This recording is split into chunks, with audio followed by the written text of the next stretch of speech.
बीएलजी education YouTube channel पर आप सभी का स्वागत है। और नीट एग्जाम क्रैक सीरीज में आज biology 11th class chapter number 2 रहने वाला है। तो देखिए, इसमें चैप्टर 2 का नाम है जीव जगत का वर्गीकरण। तो देखिए, इसमें पहला टॉपिक है वर्गीकरण की प्रणालियां, क्लासिफिकेशन सिस्टम्स, जीव जगत प्रणाली, टू किंगडम। देखिए, कैरलस लिनिस द्वारा ये प्रस्तुत की गई। जीवों को दो जगतों में बांटा गया, प्लांटी और एनिमेलिया के अंदर। कमी क्या थी इसकी? ये यूकैरियोटिक, प्रोकैरियोटिक, एक कोशिकीय, बहुकोशिकीय और प्रकाश संश्लेषी, अप्रकाश संश्लेषी के बीच भेद नहीं कर सकी, तो ये रिजेक्ट हो गई। इसके बाद में है 5 जगत प्रणाली। इसमें देखो आप, किसने प्रस्तुत की? तो आरएच व्हिटेकर ने 1969 के अंदर। 5 जगत कौन कौन से थे? तो मोनेरा, प्रोटिस्टा, फंजाई जिसको कवक बोलते हैं, प्लांटी और एनिमेलिया। वर्गीकरण का मुख्य आधार था कोशिका संरचना, शारीरिक संगठन, पोषण की विधि और प्रजनन एवं जातीय संबंध। इसके बाद में देखें आप, मोनेरा जगत। सभी प्रोकैरियोटिक जीव इस जगत में आते हैं। जीवाणु इस जगत के मुख्य सदस्य हैं। आकार के आधार पर ये 4 प्रकार के हैं। कोकस मतलब गोलाकार, बैसिलस है वो छड़ाकार आकृति के होते हैं जीवाणु, विब्रियो है ये कोमा के आकार के होते हैं, और स्पाइरिलम है वो सट्टिलाकार आकृति के होते हैं। तो यह आकार कई बार परीक्षा में आता है। आर्की बैक्टीरिया सबसे कठिन आवासों, अत्यधिक लवणीय, गर्म झरने, दलदली क्षेत्र में पाए जाते हैं। इनकी कोशिका भित्ति की संरचना भिन्न होती है। नीट टिप्स यहाँ पर दे रखी है। माइकोप्लाज्मा सबसे छोटी जीवित कोशिकाएं हैं जिनमें कोशिका भित्ति होती और ये बिना ऑक्सीजन के जीवित रह सकते हैं। तो जिनमें कोशिका भित्ति नहीं होती, तो ध्यान रखें, माइकोप्लाज्मा है सबसे छोटी जीवित कोशिका है जिसमें कोशिका भित्ति नहीं होती है। ये बिना ऑक्सीजन के जीवित रह सकती है, वेरी इंपॉर्टेंट। इसके बाद में हम चर्चा करते हैं प्रोटिस्टा की। तो प्रोटिस्टा में देखिए आप, सभी एक कोशिकीय यूकैरियोटिक जीवों को प्रोटिस्टा में रखा गया है। ये प्राथमिक रूप से जलीय होते हैं।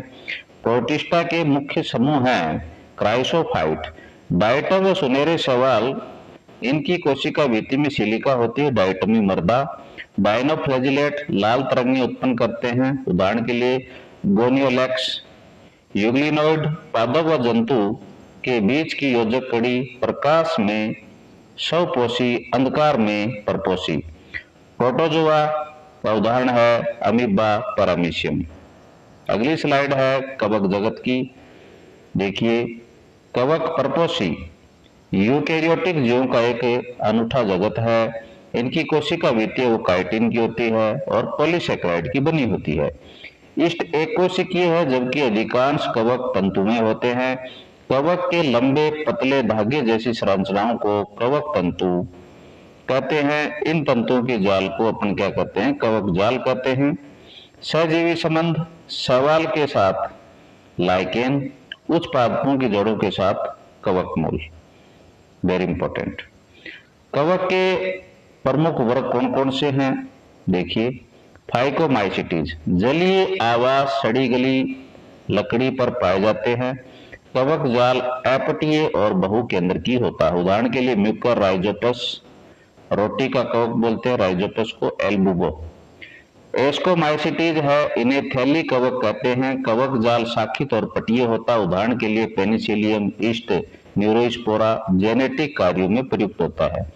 नेक्स्ट है बेसिडियोमाइसिटीज, इन्हें सामान्यतः कलब कवक या मशरूम कहते हैं। इनमें लैंगिक अंग अनुपस्थित होते हैं, उदाहरण के लिए अगेरिकस जिसको मशरूम बोलते हैं, पक्सिनिया, रस्ट फंगस बोलते हैं इसको, एस्टिलेगो जिसको स्मट बोलते हैं। डिटेरोमाइसिटीज है, इन्हें अपूर्ण कवक कहते हैं क्योंकि इनकी केवल अलैंगिक अवस्था ज्ञात है, उदाहरण के लिए अल्टरनेरिया, ट्राइकोडर्मा, कोलीटोट्राइकम ऐसे आएगा।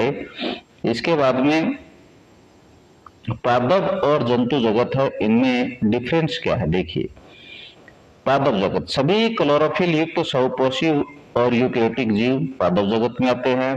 जंतु जगत में विषम पोषी यूकेरियोटिक बहुकोशिकीय जीव आते हैं। कोशिका भित्ति सेलुलोज की बनी होती है, इनमें कोशिका भित्ति अनुपस्थित होती है। जीवन चक्र में दो स्पष्ट अवस्थाएं होती है, द्विगुणित जो कि बीजाणुविद है, स्पोरोफाइट है, अगुणित जो गैमेटोफाइट है, पीढ़ी एकांतन इनमें पाया जाता है। पोषण प्राणीसम होता है, भोजन को निगलता है, इनमें संवेदी और तंत्रिका प्रेरक तंत्र विकसित होता है। ये इनमें डिफरेंस हो गया। नेक्स्ट टॉपिक है जो कि बहुत ही ज्यादा इंपॉर्टेंट है, वायरस, वायरॉइड और प्रियन। व्हिटेकर के वर्गीकरण में अकोशिकीय जीवों का उल्लेख नहीं है। वायरस ये अविकल्पी परजीवी है, ये न्यूक्लियो प्रोटीन है, आनुवंशिक पदार्थ डीएनए आरएनए प्लस प्रोटीन आवरण कैप्सिड। कभी भी डीएनए और आरएनए दोनों एक साथ नहीं होते हैं। वायरॉइड टी और डाइनर द्वारा खोजा गया, ये वायरस से भी छोटा होता है, इसमें प्रोटीन आवरण नहीं होता, केवल स्वतंत्र आरएनए होता है। उदाहरण के लिए potato spindle tumour disease. Prion असामान्य रूप से मुड़े हुए संक्रामक प्रोटीन, आकार में वायरस के समान, उदाहरण के लिए मैड काऊ रोग। लाइकेन, देखिए लाइकेन शैवाल और कवक के बीच की एक बहुत ही घनिष्ठ और पारस्परिक उपयोगी सहजीवी संघ है, बहुत ही इंपॉर्टेंट है। शैवालांश और कवकांश दो पार्ट से मिलकर के लाइकेन बना होता है। शैवाल घटक बहुपोषी होता है, ये कवक के लिए भोजन संश्लेषित करता है। कवकांश कवक घटक विषमपोषी होता है, ये शैवाल को आश्रय और जल व खनिज अवशोषित कर देता है। नीट एग्जाम के लिए आपको टिप बताई जा रही है यहाँ पे, लाइकेन प्रदूषण के बहुत अच्छे संकेतक होते हैं। प्रदूषित क्षेत्रों, विशेषकर SO2 प्रदूषण वाले क्षेत्रों में ये नहीं उगते हैं। तो आज की जो क्लास है वो समाप्त होती है, और इस क्लास के जो नोट्स हैं आपको BLG एजुकेशन टेलीग्राम चैनल पर मिल जाएंगे। धन्यवाद।